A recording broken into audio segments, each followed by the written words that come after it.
Bonjour. Dans cette capsule, on va voir comment faire un graphique, donc un diagramme circulaire qui concerne les variables qualitatives, habituellement qualitatives nominales, donc il n'y a pas d'ordre dans les données. Pour ce faire, on va faire un petit rappel de comment faire un tableau de distribution de fréquence. Alors, on va faire le tableau de distribution de fréquence pour la variable sexe. Alors, je vais cliquer dans une des cellules, insertion, tableau croisé dynamique, et je pèse sur OK. C'est la variable sexe du canard qui m'intéresse, donc je prends cette variable-là et je la lâche, donc je la laisse tomber dans ligne. On répertorie deux seuls sexes pour les canards, donc femelles et mâles. Je dénombre le nombre de canards femelles et le nombre de canards mâles en laissant tomber le mot sexe dans les sommes de valeurs. Donc, pour avoir 44, au total 44 femelles et 36 mâles qui donnent 80 canards. Je remets une deuxième fois la variable sexe dans somme de valeurs pour le modifier dans paramètres des champs de valeurs.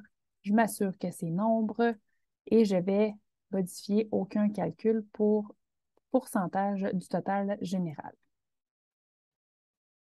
Si je voulais faire un graphique à partir de ce tableau croisé dynamique, il y aurait quelques éléments qui s'insèrent dans mon graphique qu'on n'est pas capable d'enlever. Donc, si je fais un exemple ici, je veux faire une insertion d'un graphique, il va y avoir toutes sortes de choses là, qui viennent se placer au-dessus qui sont non désirées.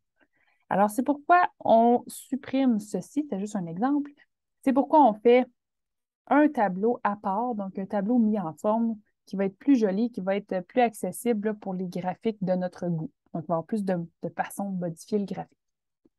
Alors, je commence mon tableau de distribution de fréquence en faisant le titre, donc répartition des canards selon leur sexe. Ici, je vais avoir dans la première colonne les divers sexes. Je vais avoir le nombre de canards. Je peux mettre une majuscule.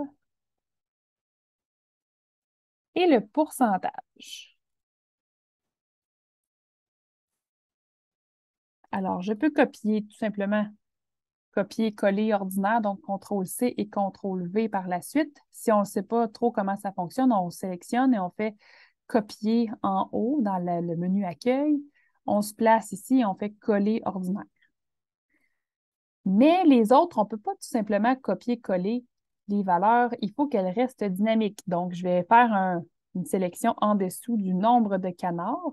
Je fais un égal et je peux même sélectionner toutes les cellules contenant des chiffres. Donc, de B4 jusqu'à C6. Et là, je fais Enter. On voit apparaître le 44, le 36 et le 80 qui sont tous les deux dynamiques, les trois en fait. Et les deux pourcentages, donc 0,55, 0,45 et finalement le 100 %. J'aime pas ça qu'il soit écrit en nombre à virgule, donc je vais les sélectionner tous les trois et je vais mettre ça en pourcentage. Je n'ai pas de décimale, donc je rajouterai, tu sais, j'ai tout le temps des points 0,0, donc je ne rajouterai pas de décimale inutilement, ça va alléger la lecture. Une fois que ce changement-là est fait, je fais une mise en forme du tableau de distribution de fréquences, donc fusionner et centrer le titre. Les deux petits titres ici, je peux les renvoyer à la ligne automatiquement, les centrer verticalement, centrer toutes les données, incluant les titres ici. Ensuite, mettre des bordures et un élément esthétique. Celui-là aussi, on pourrait le centrer là, en hauteur, comme ça ici. Donc, il manque le mot total. J'essaie de faire ça vite. Donc, total à la toute fin et je mets de la couleur. Orange. C'est pas la plus belle couleur, mais c'est juste pour vous montrer qu'on peut faire des choix créatifs de notre propre cru. Ensuite, je vais vouloir insérer le fameux graphique, le diagramme circulaire. Et pour ce faire, ben, je vais sélectionner, ce qui est le plus important, c'est de sélectionner des données. Donc, soit les deux pourcentages pour femelle mâle, soit les deux nombres de canards, ça dépend de la question. Le plus souvent, c'est les pourcentages. Je ne vais pas sélectionner 100 parce que je n'ai pas envie d'une pointe de tarte qui me montre 100 Je veux juste les deux modalités là, qui sont représentées dans le diagramme circulaire. Donc, une fois que c'est fait, je peux faire une insertion et aller chercher le graphique ici qui est circulaire dans le sous-menu graphique. Donc, insertion à peu près dans le milieu, donc graphique. Vous voyez ici ce petit diagramme, c'est sur lui qu'on va peser. Vous avez le choix entre 2D, 3D ou en nano. Donc, c'est un peu au choix de la personne qui fait le graphique. Donc, moi, je préfère le 3D, c'est un choix personnel. Donc, ce graphique-là n'est pas complet. Je vais vouloir ajouter. Donc, quand je veux ajouter des choses, je clique sur le petit plus ici, qui est également disponible dans la création de graphique. Donc, un menu qui apparaît quand je clique sur mon graphique, création de graphique, complètement à gauche. C'est la même chose. Donc, ajouter un élément graphique ici ou ajouter un élément graphique ici, c'est la même chose. Alors, je vais cliquer sur étiquette de données et j'ai plein de choix là. Si je veux les placer au centre, au bord, bord extérieur, etc. Donc, j'ai plein d'options qui sont laissées au choix de la personne qui le fait. Sachez aussi, quand vous êtes dans le graphique, il y a plusieurs éléments à sélectionner. Donc, vous pouvez sélectionner des pointes de tarte. Vous pouvez sélectionner les encadrés contenant les pourcentages. Vous pouvez sélectionner le titre, la zone de graphique. C'est tous des termes qui vont vous aider à comprendre qu'est-ce qui est sélectionné, qu'est-ce que vous êtes en train de modifier.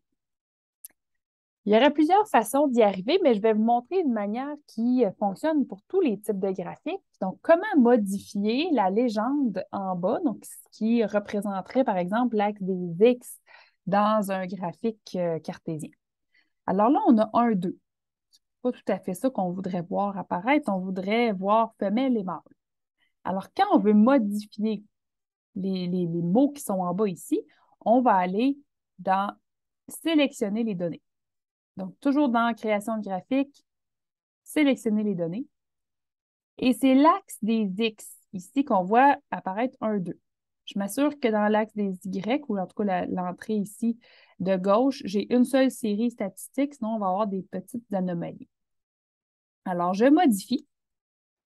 Et là, on me dit de donner la plage pour les axes, donc d'étiquette des axes. Alors, je peux sélectionner, j'ai rien cliqué d'autre. Là, je peux aller directement avec mon curseur chercher femelle et mâle avec le bouton gauche de la souris. Je fais OK. Et là, donc, au lieu d'avoir 1, 2, on voit tout de suite que c'est effectif, donc on voit femelle et mâle. Je vais faire OK. Il va me rester à ajouter un titre de graphique, qui est le titre dans un graphique, c'est le même que le tableau de distribution de fréquences. Alors, je peux tout simplement double-cliquer à l'intérieur, effacer et écrire le même titre. Un raccourci, pour ceux que ça intéresse, c'est de cliquer. Donc là, je clique ailleurs juste pour désélectionner tout. Je reviens dans le graphique, cliquer une seule fois sur le titre. J'appuie sur Égal et je vais ensuite chercher le titre dans la cellule correspondante. Et on voit que toutes mes étapes sont répertoriées ici. Donc, j'ai fait un égal et ensuite, c'est aller chercher le nom de la feuille et la cellule.